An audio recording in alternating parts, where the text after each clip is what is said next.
Bienvenidos todos y todas a este nuevo capítulo de Novel Livers, donde veremos un nuevo análisis de la novela Lord of the Mysteries, volumen 3, Traveler, Viajero.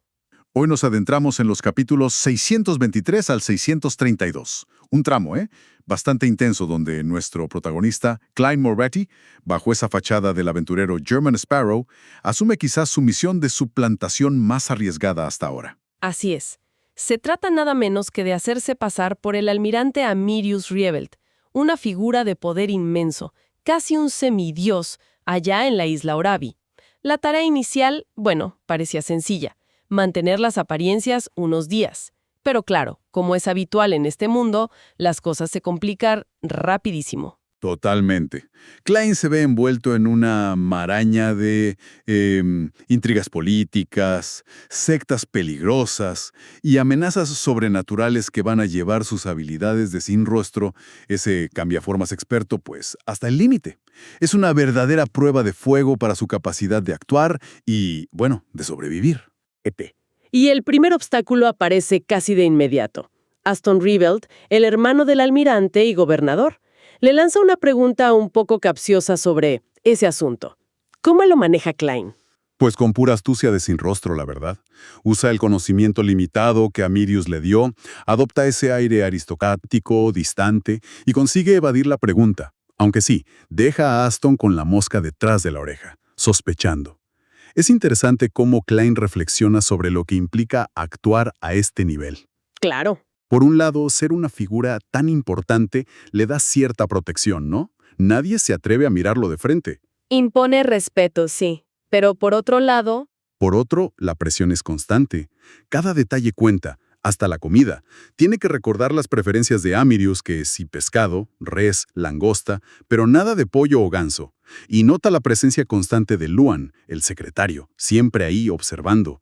La tensión es palpable desde el minuto 1. Y la cosa no mejora mucho después. En el carruaje, Luan le presenta un libro de contabilidad naval que es, un fraude descarado. Precios inflados por todas partes. Papel higiénico a precio de lujo. Imagínate, y Klein tiene que decidir ahí, en el momento, cómo reaccionaría el verdadero Amirius. ¿Se enfada? ¿Lo ignora? ¿Y qué hace? Opta por la ambigüedad autoritaria. Dice algo como, póngalo en mi escritorio. Una jugada inteligente, creo yo, para ganar tiempo y mantener la fachada. Pero el verdadero desafío de esa noche llega en la villa, con Cynthia, la amante del almirante. ¡Uf! ¡Qué situación tan incómoda! Aunque el contrato temporal con Amirius le suprime los impulsos físicos, la incomodidad de Klein es evidente. Intenta evitar la intimidad a toda costa. Sí. Termina encerrándose en el baño. Una solución un poco desesperada, pero le funciona para salir del paso esa noche. Eso sí, deja a Cynthia bastante confundida. Y esto nos lleva a la mañana siguiente, y a una advertencia bastante siniestra en el capítulo 624. Antes de eso, todavía en el baño, Klein está pensando en excusas cómicas para evitarla. Hasta piensa en decir que le atraen los babuinos. Se nota la presión. Sí, pobre. Al salir, Cynthia lo aborda de nuevo, parece más insistente. Klein sospecha, quizás ella se siente insegura, o alguien le está reemplazando. Al final recurre a la excusa del trabajo pendiente, basándose en la información que le dio Amirius sobre su personalidad. Algo que cuadra. Parece que funciona por el momento. Klein finge revisar documentos, hasta practica la firma del almirante en el estudio. Cree que ya superó la noche. Pero no. El peligro real lo acecha en sueños. Una fuerza intenta infiltrarse, sumergirlo en un sueño todavía más profundo. Y aquí viene lo increíble. Incluso dormido, Klein mantiene la fachada de Amirius. La habilidad del sin rostro es asombrosa. Pero no puede despertar a voluntad, y una figura borrosa le da una advertencia muy directa. Sí, le dice, no participes en el asunto relacionado con Aston. Directo al grano.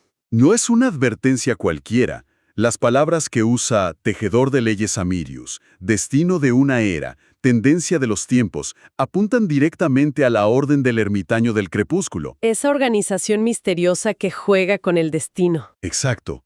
La figura desaparece sin más, dejando a Klein con un montón de preguntas y sobre todo una clara señal de peligro inminente. En el capítulo 625, Klein analiza todo esto. Se pregunta, ¿Por qué advertirle y no atacarlo directamente? ¿Será por el secretismo de la orden? ¿O quizás algún miembro tiene interés en que Amirius sobreviva? Sea como sea, decide centrarse en su misión principal. Y nota algo importante sobre esa intrusión en el sueño, ¿eh? No fue un ataque simple. El intento de llevarlo a un sueño más profundo sugiere un método sofisticado, posiblemente usado el mar de la subconsciencia colectiva. El modus operandi típico de la Orden del Ermitaño, sí. Justo. Klein se da cuenta de la suerte que tuvo de ser él el contratado. Otro suplantador seguramente habría caído en esa trampa mental. Vemos un pequeño interludio en la ciudad de Plata, muy breve, donde Derrick avanza a sacerdote solar y recibe una nueva misión de exploración. Un recordatorio de que hay otras tramas en marcha. Pero volvemos rápido ahora, Vi. Y ahí Klein pasa el día entero actuando como Amirius. Menuda actuación. Inspecciona la base naval, almuerza, preside reuniones con oficiales. Y mientras finge tomar notas, por dentro está dibujando tortugas mentalmente o jugando al 5 en raya. Es increíble. Usa a Luan para hacer las preguntas técnicas y recita un informe que ya tenía preparado, imitando perfectamente los gestos y frases típicas de Amirius. Un maestro del engaño, de verdad. Incluso por la noche, asiste a otro banquete y cuenta chistes anticuados. Y lo más gracioso es que funcionan, por el estatus que proyecta. Pero se siente agotado por la actuación constante y sabe que el desafío final del día es, otra vez, lidiar con Cynthia. Y mientras Klein está fuera, Cynthia hace algo bastante inquietante. Realiza un ritual. Raspa polvo de un colgante de cuerno de rinoceronte negro, lo mezcla con agua y reza a la madre árbol del deseo. Uf, mala señal. Malísima. Y se lo bebe. Llegamos al capítulo 626. Klein regresa a la villa y usa la excusa que Amirius le había preparado, un supuesto incidente con sus poderes Beyonder que requiere aislamiento para recuperarse. Sí, hasta se crea unas heridas falsas con sus poderes de sin rostro para hacerlo más creíble. Muy listo. Y Cynthia, preocupada y quizás un poco presionada por su familia para asegurar su posición con el almirante, pues lo acepta y lo lleva a una habitación de invitados más tranquila. Esa noche ella vuelve a soñar con el cosmos y una estrella brillante que la observa. Esa imagen recurrente y ominosa. Al día siguiente, la trama política se acelera. Mientras Klein está solo en la oficina, siguiendo otro hábito de Amirius, Luan interrumpe con un telegrama. ¿Y qué dice? Noticias bomba.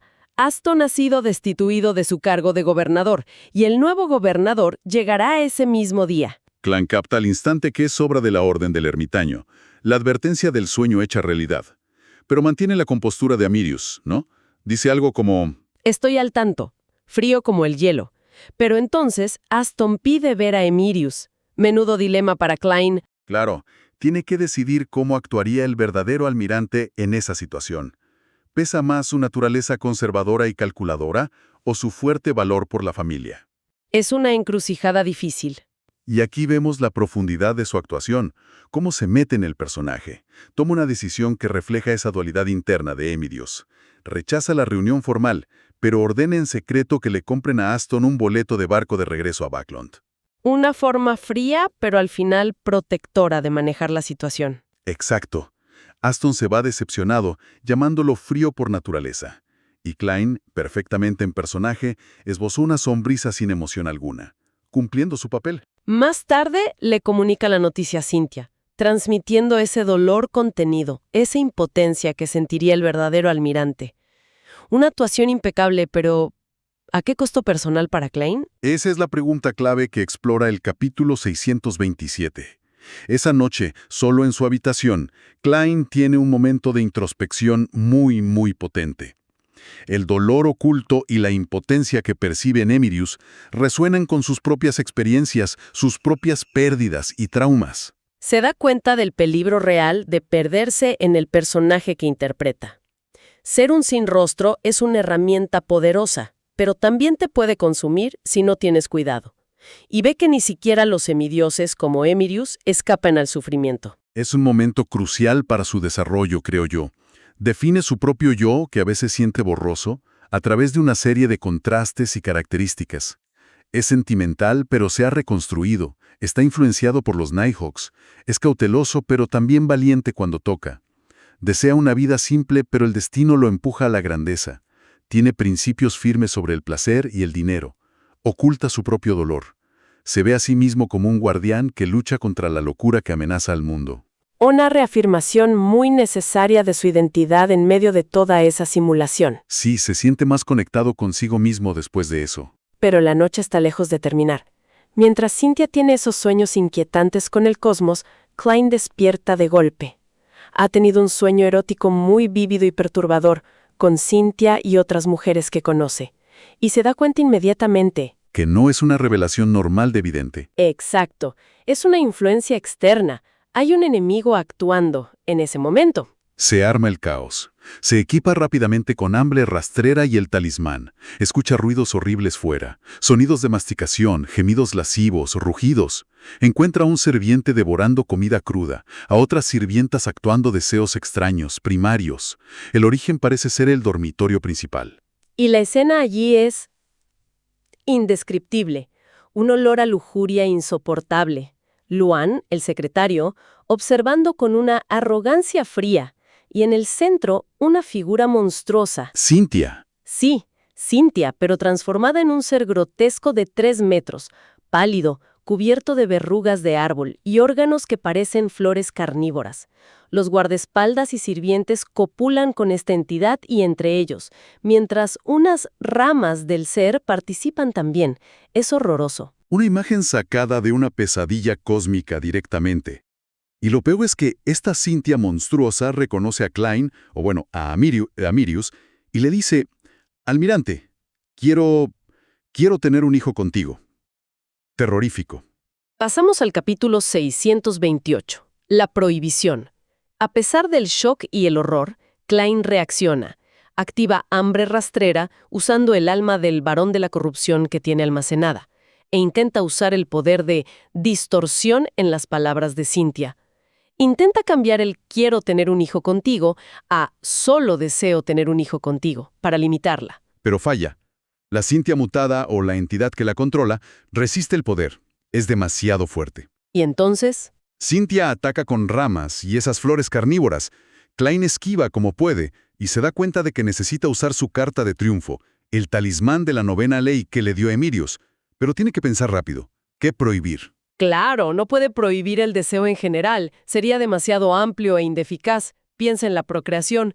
Pero recuerda, Cynthia era normal hasta hace poco. La mutación viene de un poder externo, proyectado seguramente a través de un objeto. Y aquí demuestra su inteligencia táctica bajo presión. La prohibición que elige es brillante y precisa. Este lugar tiene prohibido cualquier interacción con el mundo exterior. ¡Wow! ¡Qué buena idea! El talismán se activa con una luz intensa. Klein ve cómo una luz oscura, llena de deseo corrupto, es expulsada de la habitación. Y tiene una visión fugaz y aterradora del cosmos. Y estrellas distantes. El poder de la entidad es tan grande que la retroalimentación le estalla los ojos. ¡Qué escena tan brutal! La forma monstruosa de Cynthia colapsa. Los demás sirvientes y guardias caen inconscientes. La cabeza de Cynthia todavía persiste, murmurando. Y unas ramas que quedan atrapan a Klein, que está aturdido y cegado. Pero se libera rápidamente, cambiando su apariencia a German Sparrow, usando el poder de payaso. En ese momento, Cynthia, o lo que queda de ella, se confunde porque buscaba a Emirius, no a German. La distorsión que intentó antes ahora sí funciona indirectamente, porque la intención original se rompe y lo suelta. Se recupera rápido, ¿no? Traslada la herida de los ojos a su hombro con el poder de Sin Rostro.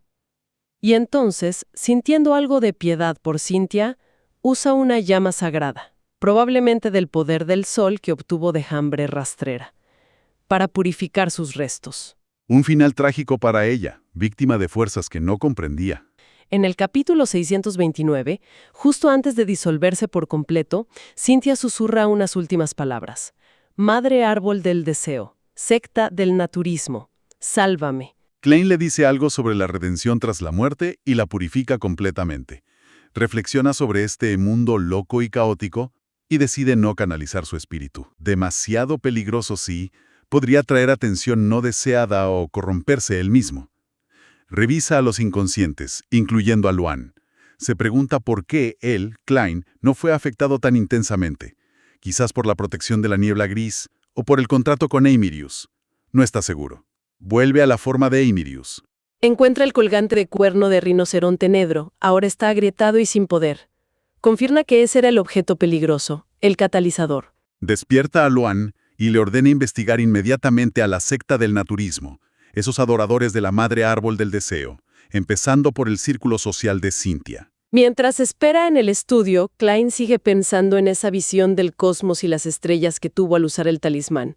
Intenta conectarla con vías Beyonder conocidas, la vía de la luna, la de la diosa madre tierra representada por la carta a la estrella en el tarot, la luna primordial, incluso la vía del diablo o el abismo, pero ninguna encaja perfectamente con los símbolos que vio. Piensa que quizás tenga que ver con el mundo astral. Son piezas de un rompecabezas mucho más grande, sin duda. Luan regresa relativamente rápido. Han encontrado a la secta y capturado al líder, un tipo llamado Flight Ken. Aparentemente los padres de Cynthia ayudaron, seguramente buscando venganza o respuestas. ¿Y qué averigua Luan? Describe la secta. Nudismo, liberación de instintos primarios, alcanzar la espiritualidad a través de estados básicos. El líder, Ken, es un lunático, secuencia 8 de la vía del prisionero. Klein lo conecta inmediatamente con la escuela de pensamiento de la Rosa, específicamente la facción de la indulgencia, conocida por su depravación y conexión con deseos corruptos. Pide que le traigan a Ken. Capítulo 630. La línea temporal. Fly Ken llega. Está mentalmente destrozado. Klein decide interrogarlo, pero tiene que ser cuidadoso para no revelar sus propios poderes ante Luan. Exacto.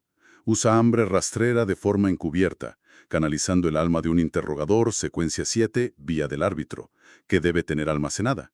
No usa los poderes directamente, sino que aplica presión psíquica sutil como lo haría un interrogador experimentado, para que Luan no sospeche nada raro. Inteligente. Interroga a Ken sobre Cynthia y el collar que Ken llama collar de proliferación. Ken confiesa el plan inicial que ya sospechábamos, que Cynthia quería tener un hijo Beyonder con el almirante y que el collar haría a Eimirius irresistible para ella. Pero Klein presiona más. Sabe que hay algo más profundo. Ken se derrumba y revela el verdadero propósito. No era solo seducir, era corromper a Eimirius a través del sexo y la descendencia, convertirlo en un bendecido, un devoto de la madre árbol del deseo. Ah, ¿por eso Cynthia mutó de esa forma horrible cuando Klein la rechazó repetidamente? El plan falló y la energía corrupta se volvió contra ella. Exactamente. Luan, presente en el interrogatorio, asume la culpa por la supervisión fallida, por no haber detectado el peligro del colgante antes. Klein, actuando como Eimirius, pospone el castigo citando una frase de su padre, mostrando una inesperada clemencia que desconcierta a Luan, pero que refuerza su lealtad, aunque con reservas. Entonces Klein hace la pregunta clave. ¿Quién instigó todo este plan? Ken echa balones fuera, dice que fue un sueño, una revelación directa de la madre árbol del deseo. Pero Klein duda. ¿Un dios maligno se fijaría personalmente en Eimirius? Parece exagerado. Aquí viene lo crucial. Klein pregunta, ¿cuándo fue ese sueño? Y Ken responde, la noche del 4 de febrero. Ojo a esa fecha. Ken sigue hablando, confirma la conexión de su secta con la facción Sadwen de la Escuela de la Rosa. Incluso dice que el dios encadenado es otra manifestación de la madre árbol, y la exalta. Klein manda a Luan fuera un momento, y le pregunta a Ken sobre otra fecha, la noche del domingo 6 de febrero. ¿Qué pasó esa noche? Ken confiesa que realizaron un ritual usando el collar y pelo de un vagabundo. El objetivo era magnificar la gula del vagabundo. Y ahí está la conexión. Klein ata cabos inmediatamente. La muerte de ese vagabundo, el que usaron para probar la ruta de escape de la isla, no fue una coincidencia. Era parte del plan. Un plan para atrapar a Eimirius. O a su reemplazo. Y la fecha del sueño revelador de Ken, el 4 de febrero. Fue el mismo día que Klein llegó a Oravi y aceptó la misión. ¡Qué escalofrío! La conclusión es inevitable. Todo indica que el complot, o al menos su ejecución final y cómo se desarrolló, estaba dirigido específicamente contra él, contra German Sparrow.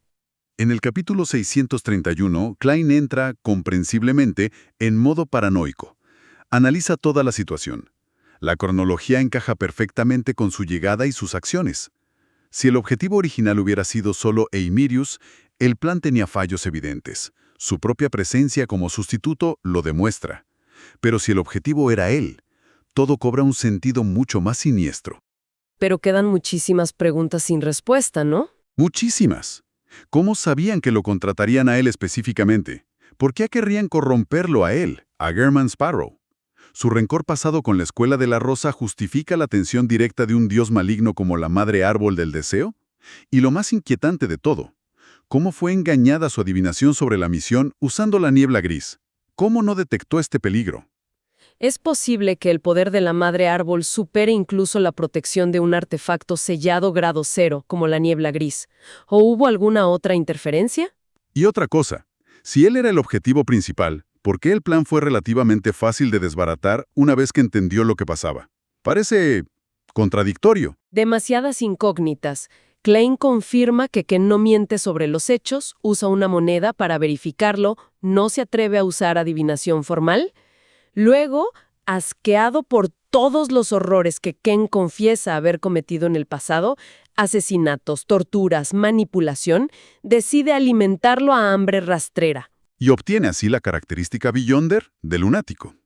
Un pequeño avance en medio de todo este caos y paranoia. Ordena a Luan que organice una redada completa contra la secta del naturismo y declina el resto de su agenda como almirante usando la excusa de la herida de la noche anterior. Es una buena excusa. Además, evita tener que fingir poderes de árbitro ahora que no tiene el talismán. Luan le informa de dos cosas. Que Aston sigue en la isla, no se ha ido todavía, y que el nuevo gobernador, un tal Ben Conrad, ha invitado a Mirius a un banquete esa noche. Klein, manteniéndose en personaje hasta el final, rechaza la invitación. Necesita tiempo para procesar todo esto. Y esa medianoche, mientras está en su habitación, siente una presencia. Es el verdadero almirante Amirius Rivelt. Ha vuelto. Justo a tiempo. Klein verifica su identidad preguntándole por el talismán de la novena ley. Amirius confirma y pregunta qué demonios ha pasado. Klein le resume los eventos clave: el error de Luan con el colgante, la destitución de Aston por la Orden del Ermitaño, la terrible mutación y posterior purificación de Cynthia, las infecciones de los guardaespaldas y sirvientes. Amirius está en shock. Su reacción es: «Pero si solo han pasado 3 días». Al capítulo 632, la conclusión de la misión y la despedida. Emirius pide más detalles. Klein narra los hechos clave: la pregunta inicial de Aston, la advertencia en sueños, el telegrama, la mutación de Cynthia, cómo manejó la situación con Ken y la secta, pero omite sus sospechas personales de ser el objetivo real y, por supuesto, los detalles específicos de sus poderes Beyonder. Emirius escucha y aprueba las decisiones de Klein. Le dice algo como: «No hubo problemas con tus elecciones». Y esta validación, curiosamente, provoca una digestión significativa de la poción de Sin Rostro en Klein. Parece que actuar bien y ser reconocido por la persona a la que interpreta le ayuda a asimilar el poder. Muy interesante ese detalle de la digestión. Y entonces Emirius revela algo importantísimo, algo que cambia la perspectiva de todo. ¿El qué? Su plan original era diferente. Antes de conocer a Klein German, su idea era no contratar a un suplente. Simplemente le iba a decir a Cynthia que estaba experimentando síntomas de pérdida de control y que necesitaba aislarse durante 5 días. O sea que no iba a haber suplantador. Exacto. Cambió de opinión y decidió contratar a Klein después de conocerlo, por ciertas razones que no especifica. Ahí está la clave. Ese cambio de plan de último minuto, el hecho de que Klein estuviera allí actuando como Emirius y rechazando a Cynthia, fue lo que probablemente aceleró la desesperación de ella y la llevó a usar el polvo del colgante tan rápido. Si Emirius hubiera seguido su plan inicial y se hubiera aislado él mismo, probablemente la tragedia de Cynthia no habría ocurrido, o al menos no de esa manera tan acelerada y violenta. La presencia de Klein fue, de algún modo, decisiva para el desenlace. Klein le pregunta por qué cambió de opinión, pero Emirius se niega a responder. Otro misterio más para la lista. Klein le entrega el collar roto. Emirius lo despide, le dice que vaya a cobrar las 500 libras restantes con Bild Prass, el intermediario, y sorprendentemente le dice que no necesita firmar ningún contrato de confidencialidad. como si confiara en él o no le importara. Klein se va, bastante desconcertado por esa actitud. Solo en la habitación, Eimirus mira el collar roto y lo destruye frente a la luz de la luna. Un gesto enigmático. Al día siguiente, Klein cobra su paga y recibe también el objeto místico prometido como parte del pago, el gemelo de Murloc. Son unas escamas que le permiten crear ilusiones, le dan resistencia bajo el agua, mejor movimiento acuático y un leve deseo por comer pescado crudo. Siempre hay un pequeño efecto secundario. También acuerda con Bild que el artesano, su contacto para objetos místicos, grabe el complejo ritual de invocación de su mensajera, Reinette Tinecker, en una armónica para poder llevarlo consigo. Bild, muerto de curiosidad, intenta sonsacarle a Klein cómo logró engañar a todos, especialmente a Luan y a los cercanos a Emirius. Pero Klein, como siempre, evade la pregunta con respuestas vagas. Bild murmura algo como si Kerman Sparrow fuera un actor nato. Poco después, Bild se entera por los periódicos y por un socio de todo el caos que ocurrió en la isla. La caída de Aston, el ataque de la secta del naturismo que diezmó al personal de la Villa del Almirante, Cynthia muerta, Luan herido gravemente. Conecta los puntos y queda atónito. Claro, se da cuenta de que todas las personas problemáticas o peligrosas de las que Emilius le había advertido a Klein que tuviera cuidado, ahora están convenientemente fuera de juego. ¿Coincidencia? ¿O Kerman Sparrow es mucho más de lo que aparenta? La reputación de Sparrow crece en las sombras. Y tenemos una última escena muy breve, un salto a Backland, donde Audrey Hall, nuestra querida Justicia, se entera a través de su contacto en los psicólogos alquimistas que la fórmula de poción que estaba buscando, la de hipnotizador, secuencia 6, está disponible. Las ruedas siguen girando en otros lugares del mundo. Así concluye esta intensa y peligrosa misión de suplantación para Klein. No solo sobrevivió, sino que navegó por aguas increíblemente turbulentas de intriga política, horror cósmico y manipulación divina, todo mientras mantenía su máscara de Kerman Sparrow y la de Emirius Revolt. Las claves de estos capítulos son varias, ¿no? Hemos visto la fragilidad y la vulnerabilidad incluso de figuras tan poderosas como un semidios almirante como Emirius. Vimos la complejidad y el peligro extremo de las organizaciones secretas como la Orden del Ermitaño del Crepúsculo y la Escuela de Pensamiento de la Rosa. Exacto. Y también la influencia aterradora y directa que pueden tener entidades divinas o casi divinas como la Madre Árbol del Deseo en los asuntos mundanos, corrompiendo y destruyendo vidas. Y no podemos olvidar ese momento fundamental de introspección y autoconocimiento para Klein. Enfrentar el dolor oculto de Emirius y el peligro real de perder su propia identidad en la actuación le ayudó a reafirmar quién es él en medio de toda esta locura. Fue una evolución importante para su personaje. Totalmente de acuerdo. Esos momentos son los que definen su camino. Pero nos queda esa pregunta picando, esa espinita clavada. El almirante Emirius cambió su plan original, el plan que probablemente habría evitado la tragedia de Cynthia justo después de conocer a Klein por ciertas razones que no revela. ¿Qué vio o sintió Emirius en Kerman Sparrow para tomar esa decisión tan repentina y crucial? ¿Estaba al tanto de las fuerzas oscuras que se movían a su alrededor? ¿O quizás específicamente alrededor de Klein? Y la gran pregunta que flota en el aire. Si la Madre Árbol del Deseo realmente redirigió sus maquinaciones hacia Klein, ¿cuál era su verdadero objetivo final al intentar corromperlo? El misterio, como siempre en este mundo, no hace más que profundizarse.